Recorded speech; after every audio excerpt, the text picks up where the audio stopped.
Hello, and welcome back to Talking Ship with uh, Rosie from Cherry Moon Travel. And this is where I go through um, tips and tricks and experiences, personal experiences. This is in no way intended to tell people what they should and shouldn't do, but I like to share my experiences aboard a cruise ship. I've been on over 20 cruises. I've been on six different lines now. So I just wanted to create these segments to help people, especially first time cruisers. I see a lot of questions being asked. People are nervous, they're worried, uh, they're panicking, and no one should start their vacation that way.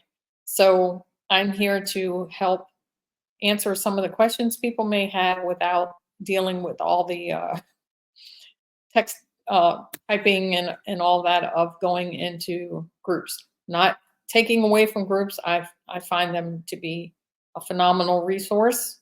Everyone gives great feedback, but it can be overwhelming. So I just wanted to create a space for people to come and learn.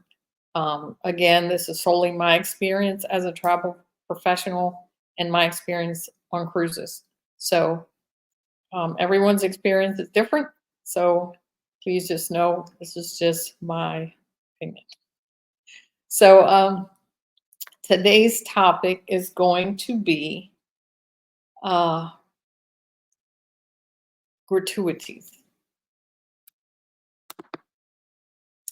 When you go on a ship, you can, and you book your vacation, you can pay your gratuities in advance.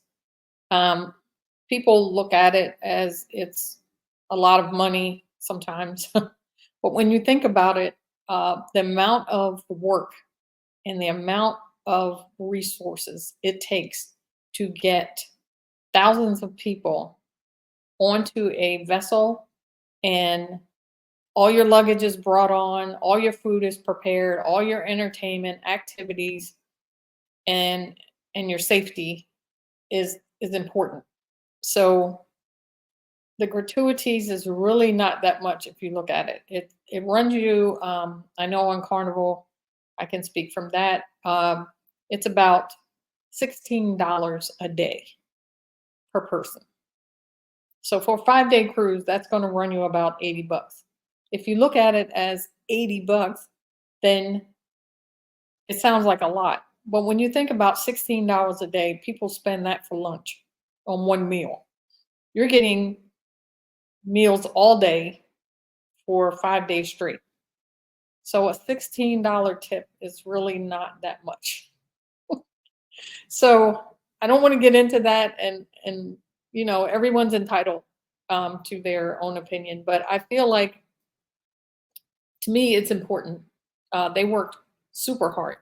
Your steward, that's what they're called, that comes and takes care of your room. I still have yet, after 20 years, to figure out how they come in and do everything while you're gone, and it just happens magically. It's amazing. But they work hard and they work long days, and they may be doing other things on the ship when they're not in your cabin, servicing your cabin. So I would say please be mindful of not removing your gratuities, even if your experience was not that great, because that is actually distributed throughout the cruise to other crew.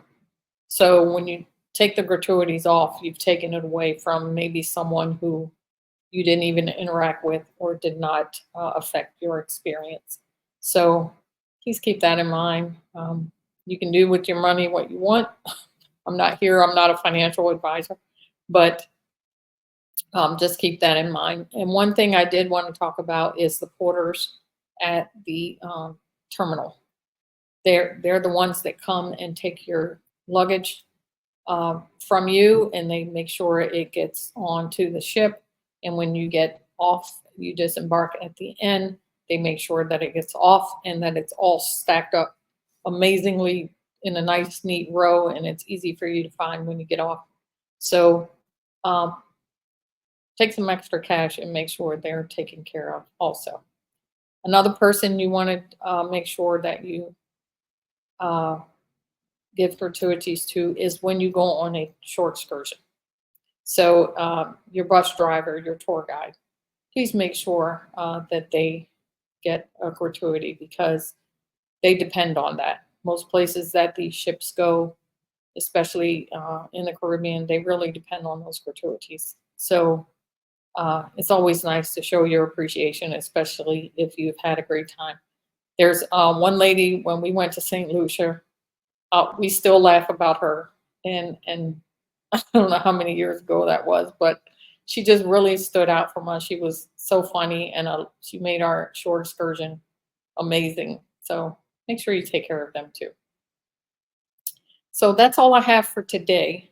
But if you have any questions, and if you are celebrating a birthday, anniversary, retirement, reunion, honeymoon, wedding, corporate event, or any group, an affinity group is what we call it, where you all have something in common. So your pickleball is very common these days, but if there's something, if you're a knitting group or whatever, whatever your group does together where you come, please reach out.